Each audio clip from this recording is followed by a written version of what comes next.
सीतापुर के रामकोट कस्बा स्थित रामेश्वरम धाम प्राचीन मंदिर व गंगा सागर तीर्थ परिसर पर चल रही श्रीमद् भागवत कथा का विश्राम हवन पूजन और सुदामा चेत की कथा व भंडारे के साथ हुआ। विश्वविख्यात नैमिषारण्य के कथा व्यास आचार्य आलोक शुक्ला द्वारा सुदामा चेत का वर्णन किए जाने पर पंडाल में उपस्थित श्रोता भाव विभोर हो गए। कथा व्यास में सुदामा चेत का वर्णन करते हुए कहा कि मित्रता करो तो भगवान श्री कृष्ण और सुदामा जैसी करो। सच्चा मित्र वही है जो अपने मित्र की परेशानी को समझे और बिना बताए ही मदद कर दे, परंतु आजकल स्वार्थ की मित्रता रह गई है। जब तक स्वार्थ सिद्ध नहीं होता तब तक मित्रता रहती है, जब स्वार्थ सिद्ध हो जाता है मित्रता खत्म हो जाती है।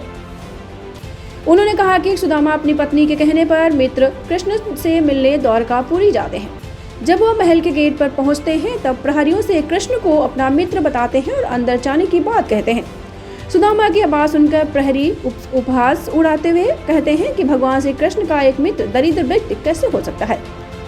प्रहरियों की बात सुनकर सुदामा अपने मित्र से बिना मिले ही लौटने लगते हैं। तभी एक प्रहरी महल के अंदर जाकर भगवान श्री कृष्ण को बताता है कि महल के द्वार पर एक सुदामा नाम का दरिद्र व्यक्ति खड़ा है और अपने आप को आपका मित्र बता रहा है। द्वारपाल की बात सुनकर भगवान श्री कृष्ण नंगे पांव ही दौड़े चले जाते हैं और अपने मित्र सुदामा को रोककर गले लगा देते हैं। सुदामा चेत की कथा के करुण प्रसंग के दौरान कथा व्यास से सभी श्रोताओं की आंखों में आंसू आ गए।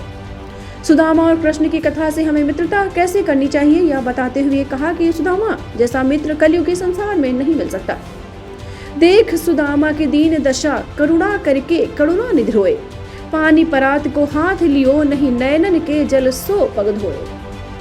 सुदामा चेत की कथा के बाद भागवत कथा की सूची के पश्चात कथा का विश्राम किया गया। बताया जो भक्त 7 दिनों तक किसी कारणवश कथा न सुन पाए, अगर वह आखिरी दिन कथा की सूची सुन ले तो उसको पूरी कथा श्रवण करने का लाभ प्राप्त होता है।